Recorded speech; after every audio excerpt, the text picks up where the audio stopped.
Olá, sou o Dr. José Luiz Verbisky, especialista em medicina de família, CRM Paraná 27103, registro de qualificação de especialista 20778. Hoje vou falar sobre desprescrição. O que é desprescrição? Bom, este é um termo e um conceito desconhecido pela maioria da população e até mesmo por alguns médicos. Eu vou tentar explicar o termo e o conceito. Primeiro termo. Quando o médico receita uma medicação para um paciente, ele está prescrevendo. Então, prescrever é o mesmo que receitar. Logo, desprescrever é o mesmo que retirar, suspender medicações do paciente ou diminuir a dose delas. Então, desprescrição seria o ato de diminuir ou suspender medicações de um paciente. E por que faríamos isso? Bom, em primeiro lugar, o motivo mais óbvio é que o paciente tinha uma determinada doença, um determinado sintoma, que precisou usar uma medicação e se está resolvido ele não tem mais, então não tem mais por que continuar usando o medicamento. Isso vai ser suspenso o medicamento. Esse é o motivo mais evidente. Só que muitos pacientes têm doenças crônicas, ou seja, que acompanham ele por toda a vida, como é o caso de diabetes e pressão alta, e muitos são pacientes idosos que têm várias doenças crônicas simultaneamente. Por exemplo, diabetes, pressão alta, depressão, artrose. Então eles acabam tomando vários medicamentos. Então temos que analisar se podemos desprescrever, ou seja, retirar algum desses medicamentos ou diminuir as doses deles. Então, quais seriam os outros motivos para fazer essa desprescrição, fora esse motivo mais óbvio de que o paciente não precisa mais daquele medicamento? Vários motivos. Um deles, interação medicamentosa. O que é interação medicamentosa? Quando nós usamos mais de um medicamento pode interferir com a ação de outro. Isso pode levar a efeitos colaterais ou até mesmo, em certos casos mais extremos, risco de vida. Outra coisa que pode acontecer, que pode ser motivo para desprescrever um medicamento, para retirar. Aquele medicamento, no atual estágio de vida do paciente, não tem mais benefício. Mais um motivo que seria: o paciente está usando um tratamento com mais intensidade, ou seja, com mais dosagem, com mais intensidade do que seria necessário para ele, para o caso específico dele. Mais outro motivo: o medicamento não tem evidência científica de benefício para aquele caso. Traduzindo isso, não tem uma comprovação de que aquele medicamento seja realmente benéfico para aquela doença ou para aquela condição daquele paciente específico. Outro motivo: o paciente está usando uma medicação para uma determinada queixa e aquele medicamento não ajudou em nada, não houve uma melhora daquela queixa. Então, pode ser suspenso, pode ser até tentar outro medicamento, conforme for o caso, nem passar outro medicamento. Outro motivo: o paciente tem uma queixa que ela é esporádica, de vez em quando. Por exemplo, o paciente reclama que ele tem queimação no estômago de vez em quando. Não tem sentido esse paciente, por exemplo, tomar omeprazol ou algum remédio similar, pantoprazol, esomeprazol, o que for, todos os dias. Se ele tem a queixa de queimação de vez em quando, então eu posso passar um medicamento para ele usar só quando tiver essa queixa, em vez de usar esse medicamento continuamente. Então existem vários motivos para retirar medicações ou diminuir a dose de medicações. Particularmente em pacientes idosos que têm várias doenças e usam vários medicamentos. Eu vou tentar explicar com um caso concreto para ficar mais fácil de entender. Estes dias atendi uma senhora de 83 anos com diabetes, pressão alta, artrose, osteoporose e outras doenças. Ela estava usando 15 medicações diferentes, ou seja, todos os dias ela tomava 15 medicações diferentes. Quando o médico pega um paciente assim, obrigatoriamente ele tem que analisar essa receita e ver se tudo aquilo que ele está tomando realmente precisa. Por quê? A literatura, ou seja, a evidência científica mostra que quando o paciente toma 5 ou mais medicações simultaneamente, ou seja, 5 ou mais medicações todos os dias, a chance de interação medicamentosa aumenta muito, que é aquilo que eu falei, de poder causar efeitos colaterais ou mesmo risco de vida. Então, o paciente toma 5 ou mais medicações simultaneamente, aumenta muito o risco de efeitos colaterais e até mesmo risco de vida. Só por isso já é motivo para analisar a receita desse paciente e ver o que pode ser suspenso ou diminuído. Tá, essa paciente tomava 15 medicações diferentes. Eu vou usar o diabetes dela para explicar o caso concreto, para dar um exemplo concreto.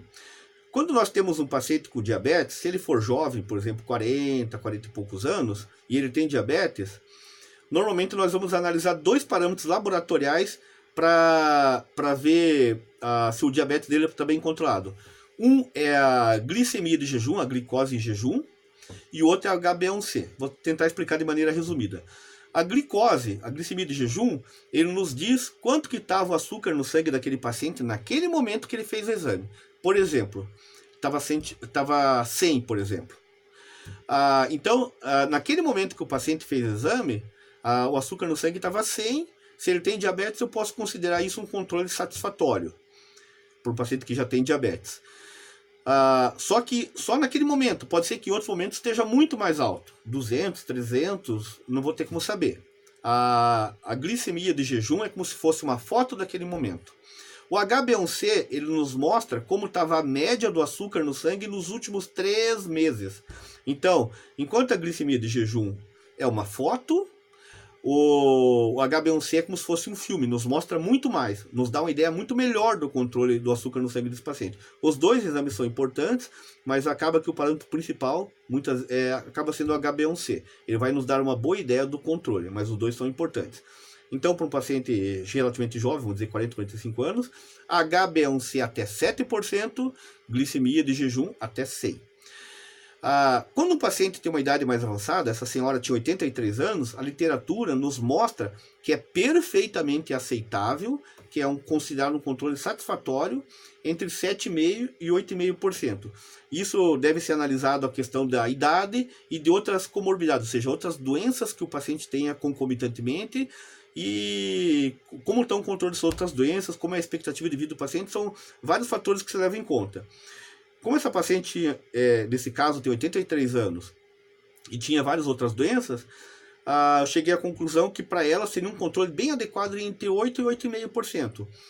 Foi a primeira vez que eu atendi essa paciente, ela trouxe alguns exames que ela tinha feito recentemente, e o HbA1c dela estava 6, e a glicemia de jejum estava 110. Então eu posso dizer que essa paciente estava com excesso de tratamento. Ela estava tomando 15 medicações, ela estava tomando 3 medicações oral para o diabetes, ela estava tomando dois tipos de insulinas diferentes para o diabetes, mantendo uma HbA1c baixa, que seria um controle excelente até para um paciente jovem. No caso dela, as que poderia ser aceito entre 8 e 8,5, e estava 6, não seria muito adequado. Alguém podia dizer, nossa, mas ela estava com controle ótimo, não é melhor deixar assim? Não, porque ela estava com excesso de medicamento. Além de todos os outros medicamentos que ela tomava 3 orais para o diabetes e mais 2 tipos de insulina, que torna, inclusive, o manejo do tratamento complexo.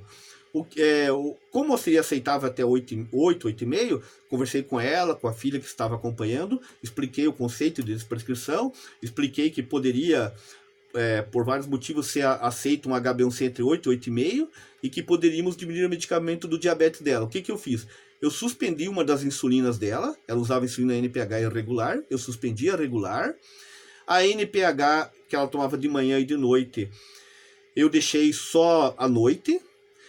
Então simplificou muito para ela, em vez de ela ficar tomando, entre aspas, 3 picadas para tomar insulina por dia, ela passaria a tomar uma só. Eu suspendi uma das medicações orais do diabetes dela e mantive as demais.